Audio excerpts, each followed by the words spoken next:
Let's talk about why I recommend this smartwatch and these accessories to go along with MagSafe accessories and these chargers here and here in the video coming up. I love Spigen cases because they are so cheap and they have this air pocket built into them. And so that way it provides a little bit of protection, but still yet it's somewhat minimal. This is the thin fit. This is just their plain TPU case. This is not the ultra hybrid with the plastic back. This thing is flexible through and through. If you get this thin fit, you're going to wonder if it's going to allow something to stick to it. Yeah, this ring right here is made by ESR. I highly recommend these rings because they do have good adhesive. You can get the ring that doesn't have this break in the middle here like these do, that actually have something that comes down like this. And that, I believe, just creates a barrier so that way it won't allow your accessory to move side to side as easily. I will leave a link in the description down below. They will be affiliate links, so that means that I'll just get a little bit of commission if you guys click on those links and then purchase something after you click. These are great because the price is so good and they do work really well. These are not magnets. They're actually just a metal piece. That's it. So they are ferrous, which means that they do have the ability to hold on to a magnet and actually hold on really well. So this charger right here is also by ESR. It is pretty awesome because it does give you pretty fast charging. You will see on this phone right here, it'll show you that it is fast wireless charging in a second, but it has a kickstand that comes with it. It works really well and you can take it on the go. Something super cool to have. I believe it'll charge your phone. It'll charge an iPhone at 15 watts, but it'll charge this phone, I believe, at 7.5 watts. So it's not quite as fast. The reason why I don't like using this wireless charger, and I would actually prefer you would get the Pixel Stand 2nd generation if you have a Pixel phone, is because of heat. The Pixel Stand actually has a fan built into it and it'll actually charge this a little bit faster and won't be throttled due to heat.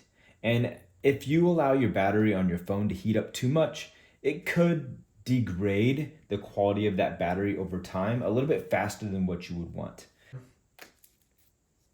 So enable fast charging, fast wireless charging right there at the bottom. So charged in 4 minutes and it's at 98% right now. And it will also charge this phone as well. And it just says charging wirelessly full in 27 minutes and it's at 92%. So this one doesn't allow as fast of charging wirelessly with this as Samsung's Galaxy S23 Ultra. You can get that. I'll have a link as well. And this thing will be fairly cheap. I believe it's around $20, somewhere around there anyway. It might be on sale for the holidays. I'll put a link, like I said, and it will be affiliated. And you just need a simple USB-C charging cable, which I believe will come in the box as well. It's been a long time since I've actually purchased this. This is the Pixel Watch 2nd generation. I liked the 1st generation and I like this one even more.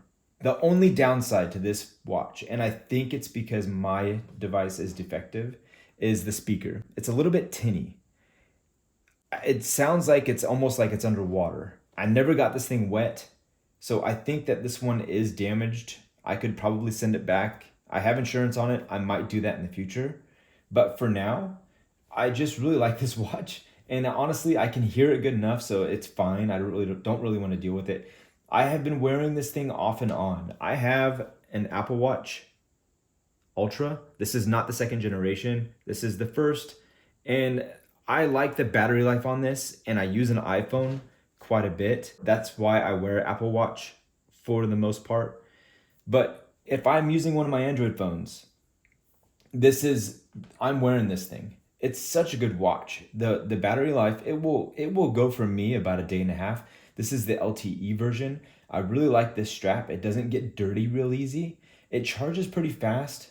But here's another negative thing is now this time around they have little feet on the charging platform. And you can't charge it like this. You have to put it with the cable right here. And you have to line that up. Those little feet there, little pegs, have to perfectly go on the watch. So if you're not careful, you'll end up not being able to charge your watch because you didn't realize that the feet weren't aligned properly. So you've got to make sure that's aligned correctly. So it doesn't just grab onto it. So it's not as simple as just putting your watch on the charger like the last generation was, the last version. This maybe lets the watch charge a little bit faster. I'm not sure why they made it to where you have to have the cable in the same area as the little dial here, but you do. If you're thinking, should I get the Galaxy Watch 6 Classic or Galaxy Watch 6? I definitely say get this one over either one of those for my use. I ended up not really using the tiles too much, not as much as I thought I would. So I really don't have to cycle through tiles very often on this watch. I basically go to my last or recently used apps and I'll go set a timer with it. I'll ask Google to do something, something simple like that. But what I really like is the way the screen looks. It's nice and bright. It's super easy to get to things on this. It's nice to navigate and it's not glitchy. So I find that my Galaxy Watch 6 Classic is actually a little bit more glitchy than this thing is. But all in all, this thing just feels like it's more of a quality watch as well. Maybe it's because of that curved display. And no, the display does not go all the way down to here. It's actually right in here. Do I wish that the watch was a little bit bigger? Yeah, I would like the watch to be a bit bigger. You can see this watch on here on me. This is obviously gonna be a big watch. It is a big watch. And you can't compare these two really because this is double the price comparing to this watch here. But I'm gonna go ahead and put this watch on really quick. We'll go ahead and set that down there.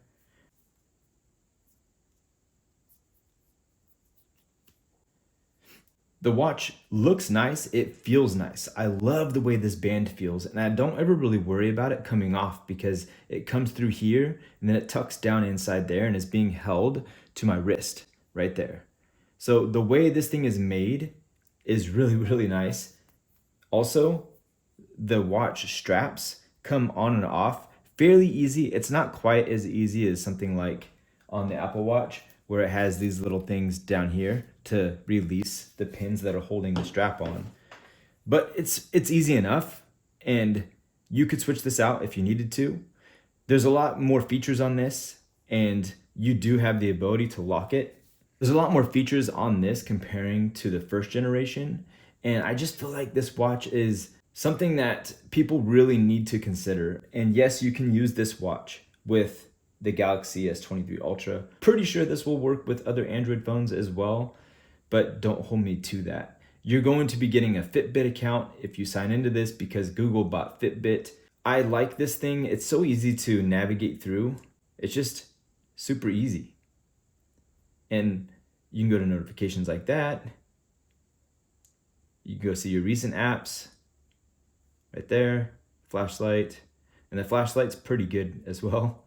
That fade right there is pretty smart of them to do because that keeps them from letting you really see where the exact border of their watch face is. This whole black piece down here, like a 1/4 inch, is basically just glass. Black paint underneath it, most likely. Not sure. But yeah, I really like this thing. It's good. You get the Google Wallet, calendar, and it's a really sharp display. I can't recommend this thing enough. This wireless charger right here is by Anker. I'm gonna get you a test really quick to see how well it charges. Yeah, so it charged instantly. Wireless charging, 98%, 4 minutes until full. And it started it by itself. There's a little button right here that you can go ahead. I'm gonna unplug this here.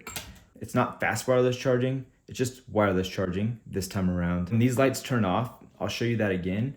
When I put this thing on there, it'll activate the lights and turn it on all by itself.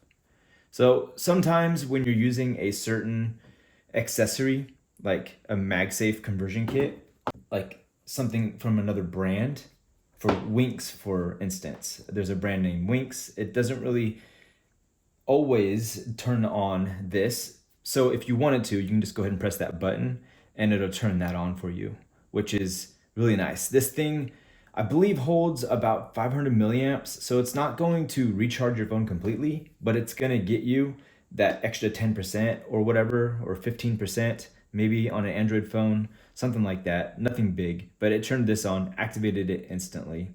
91% charging wirelessly. I do like this because it's easy to tote along with you, right? It's easy to bring along. I don't know why I use the word tote. I don't ever use that, but it has a kickstand on it, so you can use it like that if you wanted to, like this in portrait, which is kind of nice. I've been using this for a while. It's got a nice feel to it. It's super soft.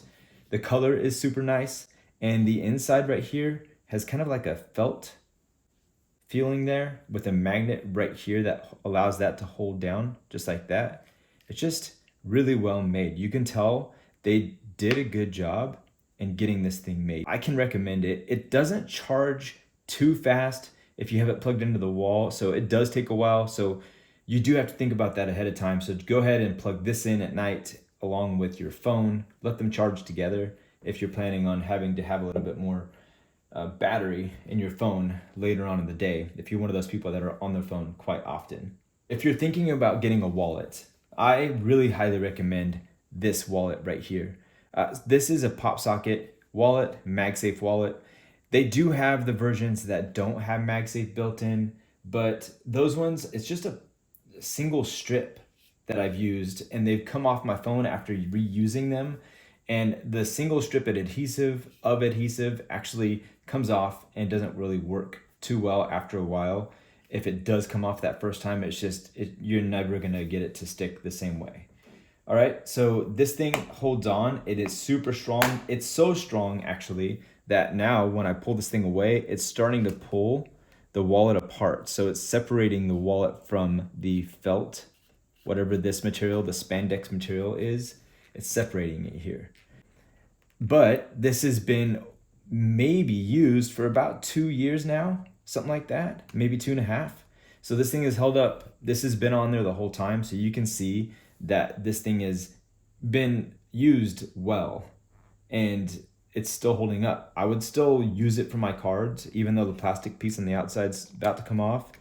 At least this piece is still stuck to the main part that matters, right? The part that's connected to the MagSafe bit or portion of the wallet. So I really do like this, and I'll put it on the other one here. It's gonna be the same thing, clicks right in. It has great holding ability.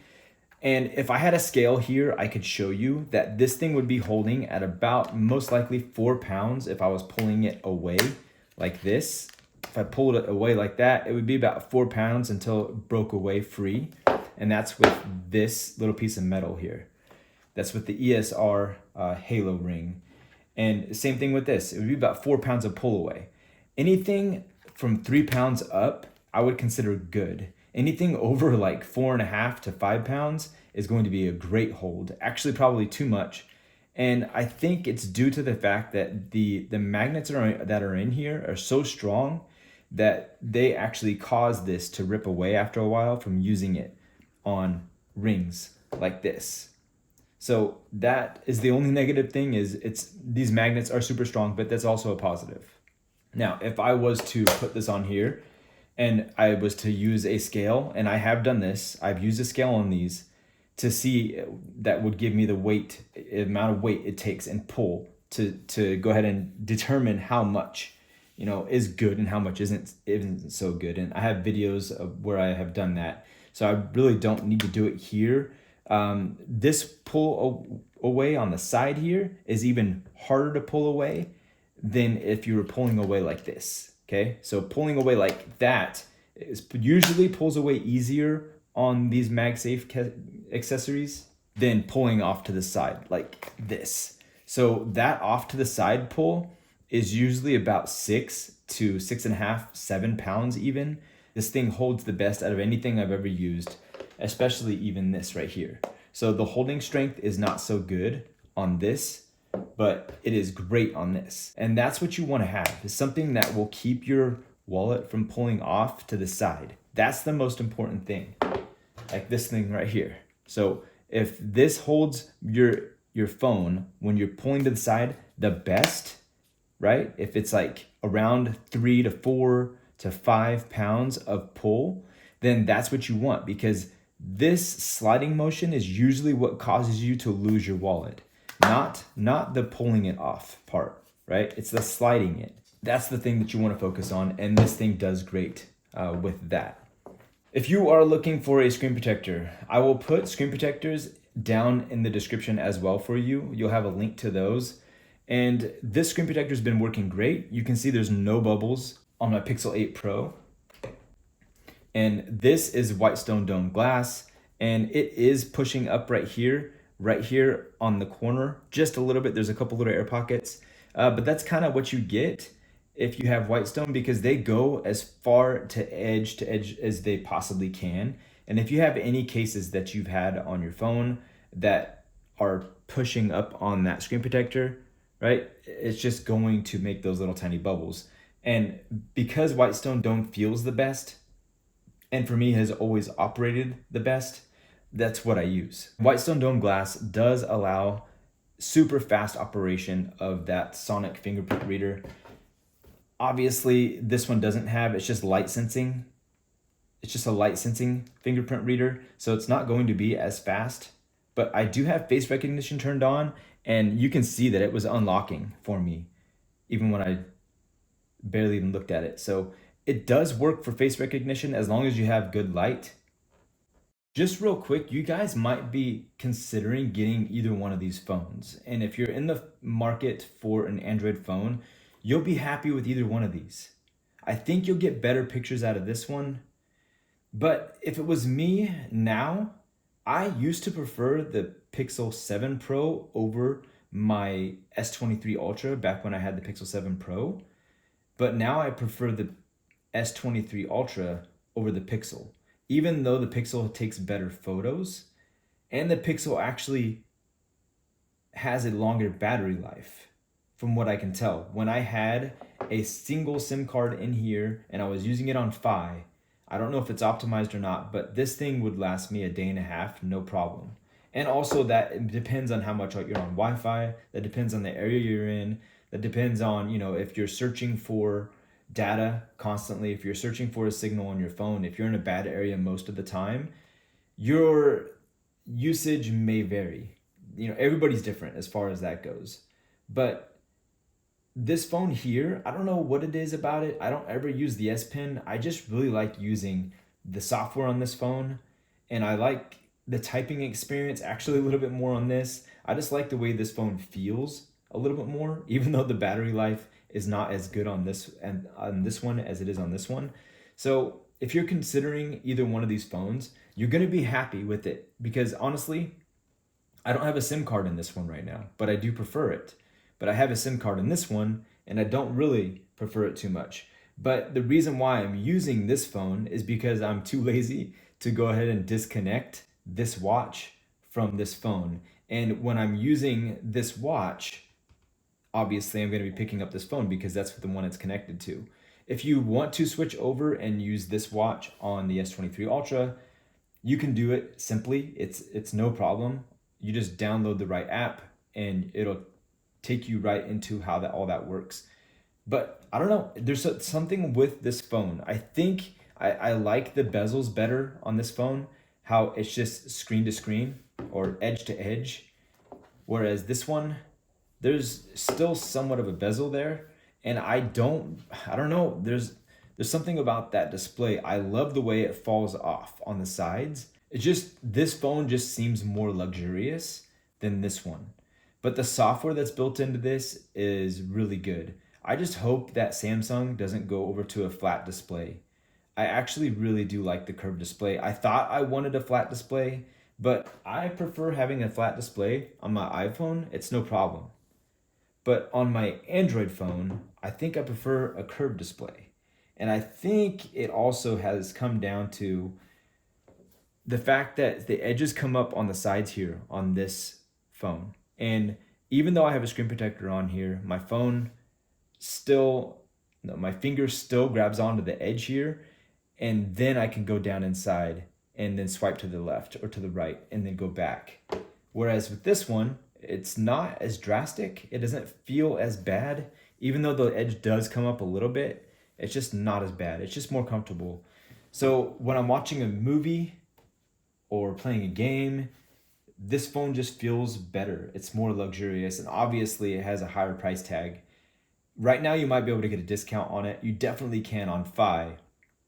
About a couple months ago, I was able to get this thing for a discount of about $600 if I kept Fi on this phone for 120 days. I did it and then switched it over to this, and now I'm getting kind of the same deal. I think this one's like $400 off. So all said and done, getting this phone for $600 is a great deal on Fi, and getting this one for around, I believe it was like $500 because I got the upgrade in storage after the $400 discount. Yeah, that's a good deal as well. And now this one has to be on Fi for 120 days also. So what would you guys pick? I think that you can go with either one of these phones and you're going to be happy. The cell service on either one of these phones is great. I haven't had any dropped calls because I really don't talk that much, but whenever I do want to go and text, it goes through no problem. Both of these phones obviously are Android, so they both operate when texting on RCS. If you're talking to another Android phone, it'll be on RCS.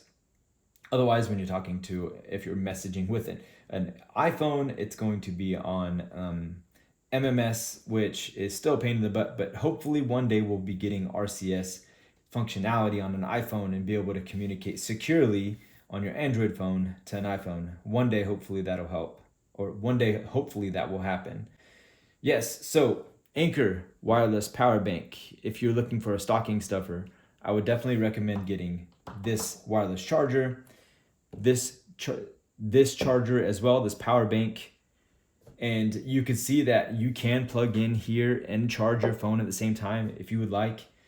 And this watch is an absolute must of an accessory if you're looking to get something extra to help you not have to get to your phone all the time. You can have that hands-off experience and just answer calls, reply to texts, look at the time, look at notifications on your watch instead of grabbing your phone, which for me just makes all the difference. And the other thing I've noticed about this screen protector, which I don't really like too much, is the fact that it's kind of thick. And I have a feeling that might affect the sensitivity of this fingerprint sensor. Look how there is not much of a bevel when it comes to that camera. See, they have a cut around, so Whitestone cut around that real nicely. And yes, you pay a premium with Whitestone dome glass, but they beveled the edge of the glass. So that way it just kind of flows over the edge. Whereas this one has kind of a sharp edge to it, and it's fairly thick. So I'm not thinking that I like this very much. And guess what? You don't think that having a screen protector on your phone is going to mess with the experience that you have. And it does. It makes your phone feel less quality and a little bit cheaper when you have to look through bad glass, when you have to touch bad glass. It just ruins the experience of the phone altogether. So I almost prefer just not having anything on here at all, or maybe even just going with Whitestone Dome and seeing how that goes. But I will leave a link to Whitestone Dome glass as well, and I'll put this in there as well. But the glass looks great because there's not as many bubbles and it's not lifted around the sides. But as far as like just feeling nice and luxury, like this phone here, it just doesn't. So the glass alone could make me not want to use a phone. So that could be what the problem is with this one, is the fact that I just don't like the glass. And that's the thing that you're looking through all the time. So that might be something that I might have to deal with here and take care of in the near future. And I'm actually realizing this out loud to you guys right now. And I know it does affect your experience with your phone, and it can make or break your experience if you are really observant and you notice little tiny things about, your feel and all your senses and all that, sight, all that kind of stuff. It matters after a while. So hopefully this helps you guys. I will see you guys in the next one. My name is Mike, and this is Something Mobile. My goal on this channel is to help you find the right phone, case, and face to fit your life and style. And hopefully you have happy holidays and Merry Christmas. And I will see you guys soon.